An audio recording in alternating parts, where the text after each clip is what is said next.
Many of you might be experiencing anxiety right now. And this may be anxiety about your health, or perhaps the health of those you love. You may have some money worries, or worries about how you'll sustain your livelihood, or what's happening in the economy. Now, all of this is perfectly understandable, because this is a big change in our understanding of what to expect in life. It's a new experience that is very different from our normal way of living. This is where it might be useful to mention a little bit about grief, because many of us are experiencing grief right now in one form or the other. And this can be part of the grief cycle. It's something we experience after shock or loss. And right now we might be experiencing the loss of different aspects of our lives. We may experience a background feeling of discomfort. Something's not quite right. And that might be the loss, the grief of losing normal life, the loss of the way things used to be, or the people that we regularly used to see. For others, it might be a loss of the ideal of life, or a sense of we've lost that safety, that how could a worldwide virus actually happen? As part of the grief cycle, we might be experiencing shock, or we might be in denial. We may experience emotions such as anger, anxiety, or depressive thoughts, because the changes that are happening are not by design. They're not in our control, and there's nothing much that we can do except take responsibility for our health. But eventually, with self-awareness, the grief cycle can complete, and that's by us going into a place of acceptance. This is a brave but empowering place to be. In the grief cycle, what is key is to keep moving through it. We don't want the emotions to get stuck. That's why it's called emotion, energy in motion. But through meditation, breathing, self-awareness, talking to others, and what we'll talk about over the next few sessions, this can keep the energy moving, and that will eventually transform that anxiety into acceptance. Recently, a friend of mine confided in me that he was feeling really anxious and he was finding it hard to cope with the situation. He was having trouble sleeping and he felt helpless and he had racing thoughts in his mind. He found it hard to switch off. And then he said he felt embarrassed because normally he's strong. He thought of his anxiety and these symptoms of stress as a sign of weakness. So he was beating himself up about having these perfectly normal reactions to an abnormal event. Then we get anxious about feeling anxious. This only makes things worse. What can help is to recognize that this is a natural part of grief and also anxiety. And we approach it with self-compassion. And if you're feeling this way, it's not a sign of weakness at all. It's perfectly natural to be feeling these emotions. What matters is that we acknowledge and validate our emotions, and we be compassionate towards ourselves for having them. It's okay to have these emotions. It doesn't make you a lesser person at all. Normally, if we have strong emotions, we tend to do one of two things. Either we resist the emotion, so we push it away, but like a spring, it pushes back harder if we suppress it, sometimes out of control. The more we resist these emotions, the more they push back. What we resist persists. The other thing we do is indulge the emotion. We can feed it more by adding more negative thoughts, but then we go into a downward spiral. We can also indulge our emotions by perhaps projecting it onto others. So we pick a fight, initiate drama, or take out the emotions on people around us. As we increase our self-awareness through things like meditation, we become less reactive to our emotions, and then it becomes easier to validate and accept our emotions with our loving, wise, compassionate self. This is sometimes called our compassionate adult. This allows us to take the next step towards letting go of our feelings in a healthy way. And then we can get to a place of acceptance about the current situation.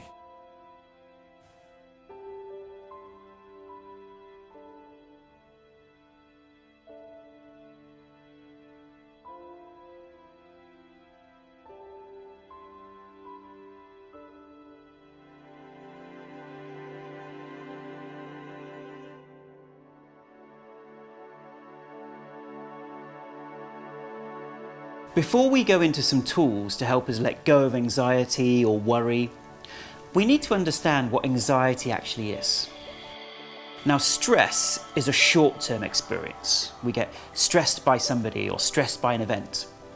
But anxiety is when it continues in the medium to long term, and it may come and go. In an earlier video, I talked about something called your sympathetic nervous system, sometimes called your fight or flight response.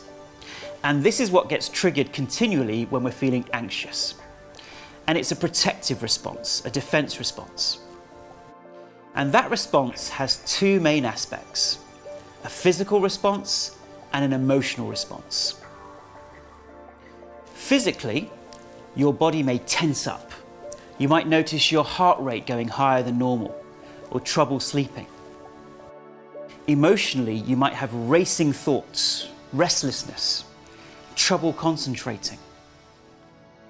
This is our body's natural response to physical threats, like when a wild animal is attacking us, so we're protected. However, this physical danger response generalizes, and then we have the same physical response to emotional threats as we do to physical ones. This danger response is what I call survival anxiety. Biologically, our bodies want to survive, to pass on our genes to the next generation. But if we're under physical threat from, let's say, the virus, or under financial threat from the loss of livelihood, then these defense systems, these anxiety systems, will override our logical mind and will go into fight or flight mode. The coronavirus pandemic has put many people in touch with their own mortality, perhaps even the fear of death. And this is particularly true for those in the higher risk categories, like the elderly or those with underlying conditions.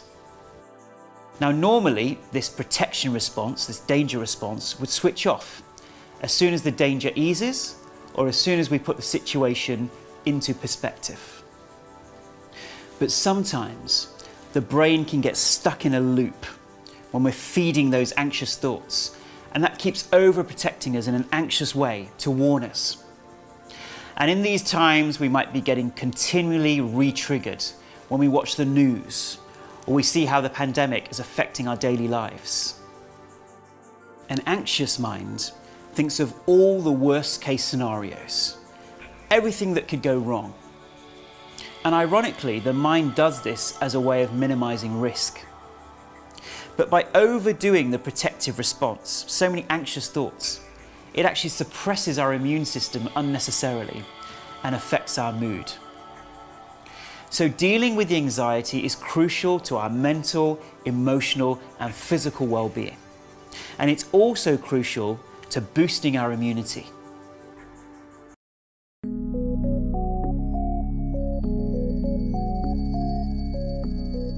Now that we understand what anxiety is and what triggers it, in this next section, let's go through 5 things that we can do to reduce our anxiety. These 5 things are switching off the triggers, using the inner child technique, shifting perspective, changing the channel and engaging, and of course, meditation.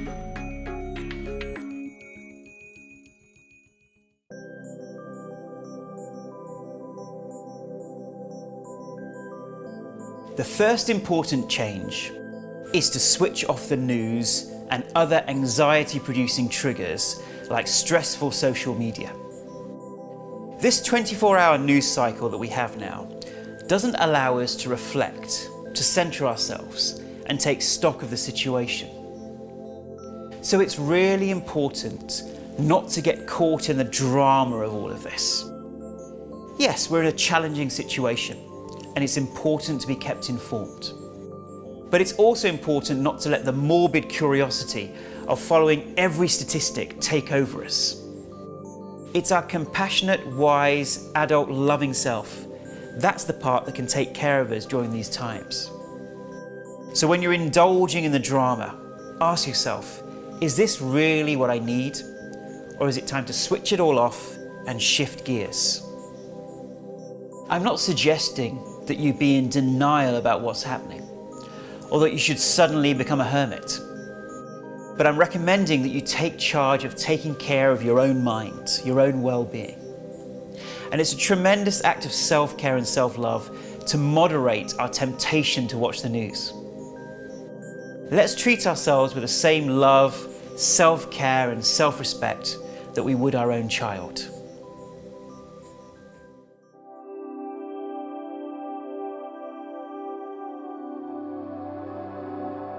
Speaking of our inner child, I want to introduce you something called parts. We all have these different parts of ourselves that play different roles. So for instance, imagine you have some cake in front of you and some fruit. Part of your mind will say, take the cake, it'll taste so good. And part of you will say, take the fruit, it's healthier. Both parts are doing what they think is best for our well-being. For example, our inner child only sees the emotional benefits of eating the cake, that it tastes good, and it temporarily gives us a feel-good high. A child doesn't have the adult perspective of the potential consequences. So both parts of us are doing what they think is best to give us benefits. It's just that, like with children and adults in general, they tend to disagree on what's best for you in the moment. One is thinking about the benefits in the moment, temporarily, and the other is aware of the long-term consequences. In a similar way, imagine the anxiety is like an inner part of you that's afraid, and it's trying to bring your attention to this danger. Let me introduce you to a friend of mine. He's been dying to meet you all, Mike the monkey. So Mike the monkey is this small part of us living within us that's really anxious. Because Mike is a kind of inner child, Mike can only see the present worry as everything. He thinks that life will always feel like this. It'll always be like this. Mike eternalizes the problem, and he thinks of all the worst case scenarios. It's similar to how children experience anxiety. It's just in the present moment and can be overwhelming, and there isn't a balanced perspective. We often ourselves get overwhelmed by Mike the monkey and all the negative thoughts and the worries. But we can take a step back and become the wise, compassionate, adult witness. And that's the muscle that we've been strengthening through meditation. Through self-awareness, we can better support our inner child by stepping back, just like adults do, and taking a broader perspective on the situation. And from that higher place, we can re-educate the anxious parts of ourselves with self-compassion. For more on how you can calm your anxiety using this very powerful process, we have something called the inner child technique. It's in your audio section, and you can listen to that each day, as often as you like, to allow your anxieties to subside.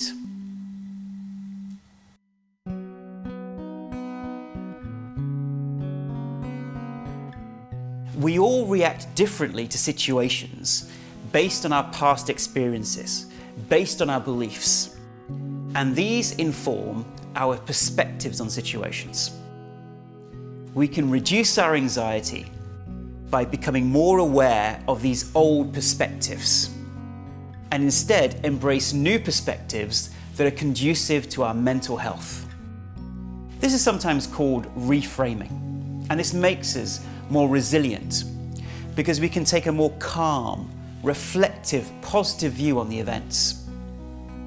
and we can become aware of our dear beloved minds, that anxiety part, Mike the monkey. We can become aware of it with compassion. So what are some of the common perspectives and beliefs which might be causing us anxiety? When we have an issue in life, a challenge, our minds, and especially the anxious parts, they often eternalize the problem, thinking it will last forever.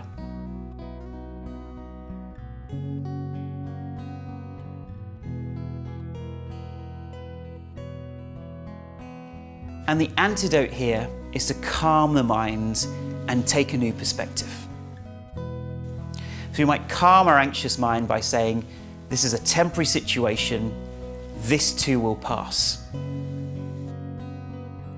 Humanity has been through so many challenges in its history.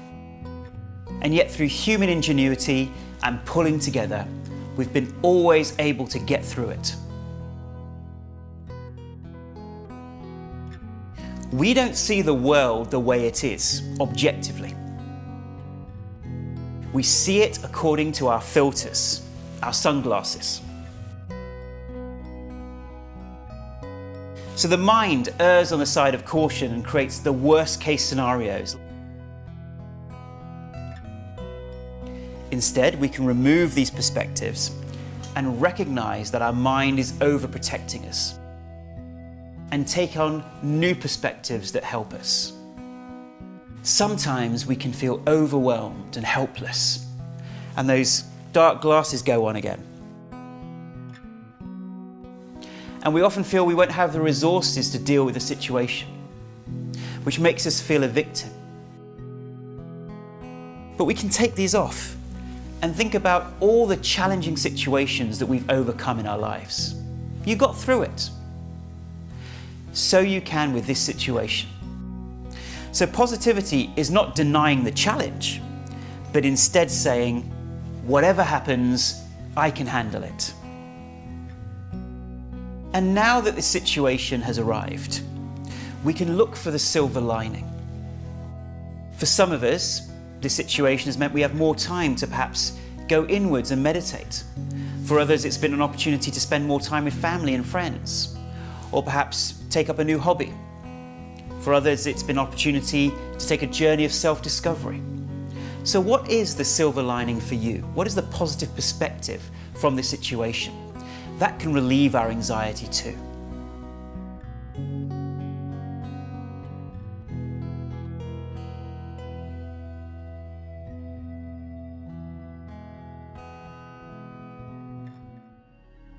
Let's do a wonderful exercise together now.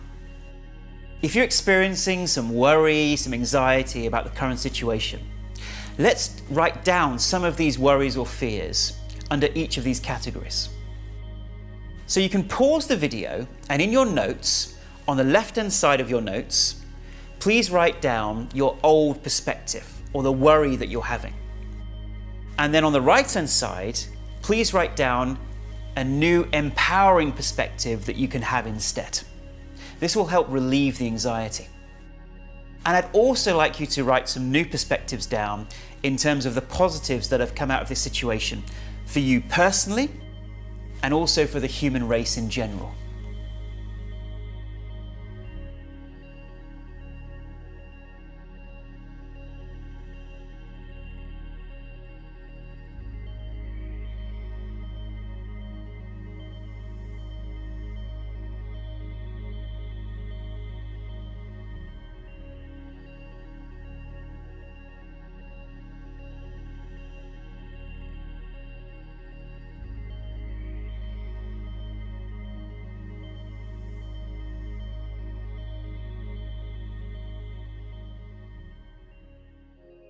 Okay, welcome back. How was that exercise for you? It would be really great to read through your new perspectives every day. It really helps relieve the anxiety. So what you can do is print off your notes. You can print off these new perspectives and perhaps put them on your wall so you can read them every day. And how do we shift these perspectives if we keep having some of the old worries? Well, one way is to do the inner child technique, which we've already spoken about. And a second way is to use the new groove technique. And no, it's not a dance move. The new groove technique is something that we'll cover tomorrow.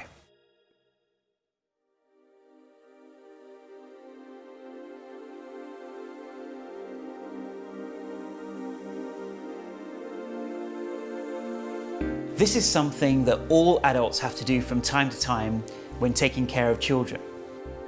When some of the emotions get too intense or a conflict arises, sometimes it's as simple as changing the channel, switching to something productive and positive. And this is a useful strategy for all of us, children and adults alike. I'm sure we all have activities that we wish we could do more of, but we never had the time before. So let's take advantage of this situation. And the best activities that will relieve our anxiety are those which get our creative juices flowing, that really engage our mind and stimulate us and stop us thinking about the current situation. Here are some examples of things that can really engage your mind. We could take an online course. In fact, I've developed a course called the Meaning of Life Experiment, which helps us find more happiness, meaning, and purpose in life. It's completely free, and you can download the course or get the free app at www.themeaningoflife.tv. We can read inspirational books, biographies, historical accounts, or fictional books of people overcoming obstacles. We need constant reminders that this is possible and we're not alone in this, and to connect with that human spirit. We can listen to audiobooks. We can learn to play an instrument. Many people find gardening very relaxing, or a good relaxing conversation. Any kind of fun, creative hobby, even knitting, design, arts and crafts. Walking in nature helps us re-engage with joy. And of course, creative writing can be very therapeutic. What are some other positive activities that we could do? Well, maybe we can bake that new recipe that we saw on the Facebook group or on the Instagram account. Perhaps we can find a creative way to do something positive for others, like create a fun video or initiate a group chat. We can make more of an effort to connect to others, even when we don't feel like it. And although we might be isolated, modern technology gives us avenues to overcome this. So we don't need to feel alone. We can reach out our hand first. And you can also connect with people on our Facebook group. And we can energize our bodies. What a great time to do that right now. We can use this time as an excuse to really get healthy. And regular energizing of our body through physical movement or exercise is another great stress reliever. So I hope you're getting the chance to move more.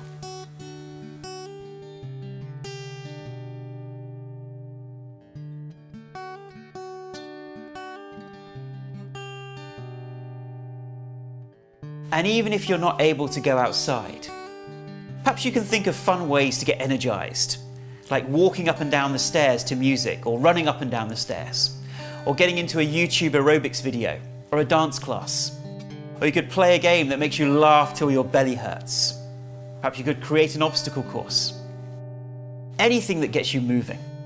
You can be as creative as you can to keep your energy moving and your mind relaxed.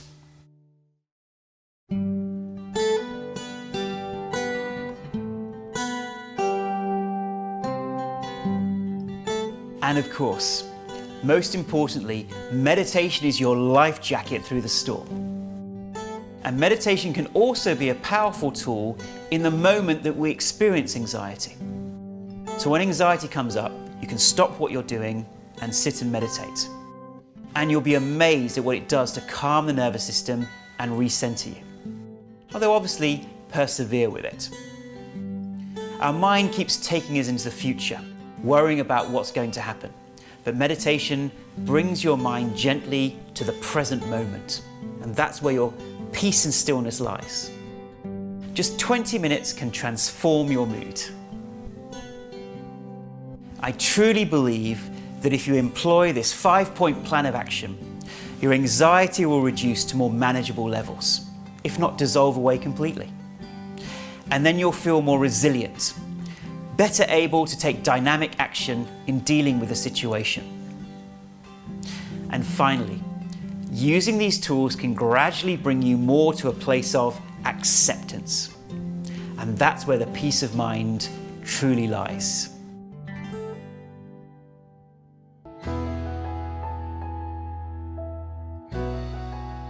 One final excellent way of reducing anxiety is to help others. And right now, there may be opportunities for us to support other people in our community, elderly, the vulnerable, obviously in a safe way. And when we help others, we shift that worry energy away from ourselves and instead channel it usefully in supporting others. There's a hero within us all waiting to come out and shine.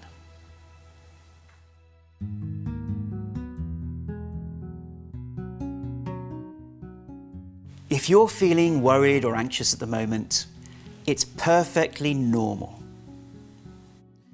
Let's accept ourselves for feeling anxious and be compassionate towards ourselves. We can switch off the news and social media that's focusing on the virus situation. We can use the inner child technique to calm our anxious mind with self-love and compassion. We can shift perspective and look at the situation more objectively with a calm mind. Let's change the channel. Let's use this precious time wisely to uplift ourselves by doing things that engage, educate, or expand us in some way. Commitment to regular meditation can gradually allow us to release our anxiety and go into a deep place of acceptance.